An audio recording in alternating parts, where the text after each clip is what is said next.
कई सारे नतीजे आए, उसका मतलब यही होता है कई सारी ब्रोकरेज रिपोर्ट्स भी आज सुबह निकल कर आई हैं। निफ्टी कंपनियों की ही बात करें तो जेएसडब्ल्यू स्टील के नतीजे शुक्रवार को आए थे और पिछले हफ्ते ही नहीं, इस हफ्ते भी कई सारी निफ्टी कंपनियों के नतीजे हैं। टाटा स्टील और कोल इंडिया जैसे नतीजे आज आएंगे, उस पर भी नजर रहेगी। लेकिन ब्रोकरेज रिपोर्ट्स कहां से निकल कर आई है, ये बताने के लिए अब हमारे साथ रविंदर जुड़ चुके हैं। Ravinder, good morning. बताएं किस तरह की ब्रोकरेज रिपोर्ट्स निकल कर आई है और क्या हमें बड़े डाउनग्रेड्स और अपग्रेड्स है आज सुबह?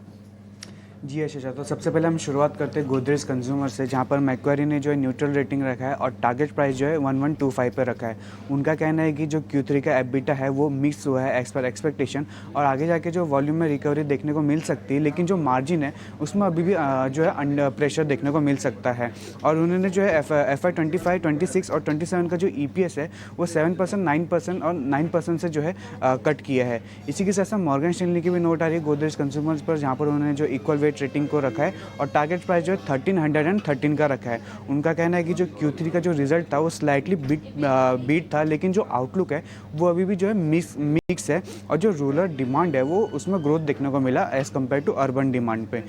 जेफरीज की नोट आ रही है गोदरेज कंज्यूमर में, जहाँ पर उन्होंने जो है बाय रेटिंग को रखा है और टारगेट प्राइस जो है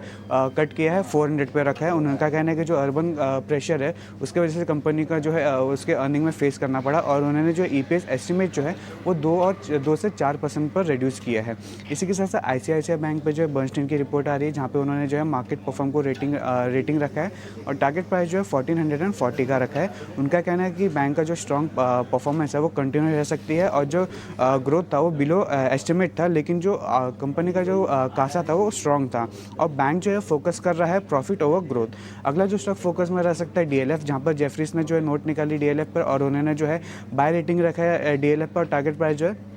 1000 का रखा है। जहाँ पे उनका कहना है कि जो PNL था वो ब्रॉडली इनलाइन था, और जो Q3 का जो प्री सेल्स था उसने जो है एक्सपेक्टेशन जो है उसको एक्सीड किया है, जो कि ड्रिवन है successful launch of Dahlias on golf course road. इसी के साथ साथ सेल रिसीव की नोट आ रही है DLF पे, जहाँ पर उन्होंने जो आउट परफॉर्म रेटिंग रखा है और टारगेट प्राइस जो है 975 का रखा है। उनका कहना है कि जो Q3 का जो प्री सेल्स था वो अबव एस्टिमेट था, जो कि मार्क करता है highest quarterly sales by any Indian developers, और DLF ने जो है ऑलरेडी FY 25 का जो टारगेट है उसको सरपास किया है। अगला जो स्टॉक फोकस में रह सकता है इंटरग्लोब एविएशन, जहाँ पर गोल्डमैन सैक्स ने रिपोर्ट निकाली इंटरग्लोब एविएशन पर, और उन्होंने जो है बाय रेटिंग रखा है और टारगेट प्राइस जो है 4650 का रखा है। उनका कहना है कि जो Q3 का जो EPS था वो बीट रहा एज पर एक्सपेक्टेशन, और जो उन्होंने जो है FY 26 का और 27 का जो EPS एस्टिमेट है वो 5 से 6% तक रिड्यूस किया है। अगला जो स्टॉक फोकस में रह सकता है JSW स्टील, जहाँ पर सिटी ने जो है सेल रेटिंग रखी है JSW स्टील पर, और टारगेट प्राइस जो है 715 पर रखी है, जहाँ पर उनका कहना है कि जो Q3 का जो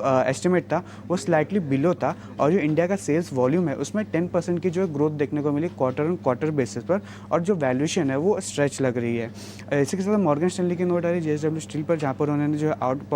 ओवरवेट रेटिंग को मेंटेन रखा है और टारगेट प्राइस जो है 150 का रखा है, जहाँ पर उनका कहना है कि जो वॉल्यूम ग्रोथ है वो उसने जो है एक्सीड किया है एज पर एस्टिमेट। अगला स्टॉक फोकस में रह सकता है Shriram finance,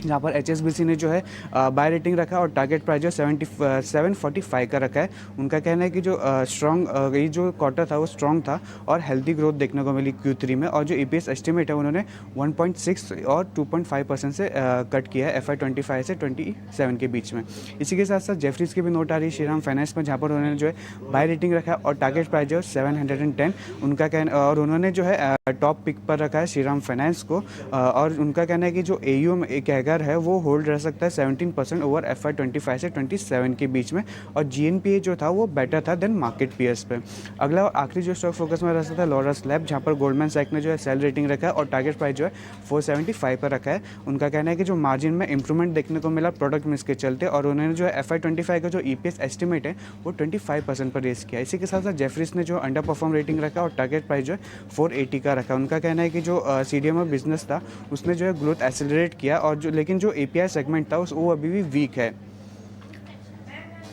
Laurus labs, ICICI bank, JSW steel, कई सारे स्टॉक्स जो नतीजों के दम पर जहां पर ब्रोकरेज रिपोर्ट्स आई है वहां पर एक्शन दिखेगा। रविंदर, शुक्रिया पूरी डिटेल्स के साथ हमारे साथ जुड़ने के लिए।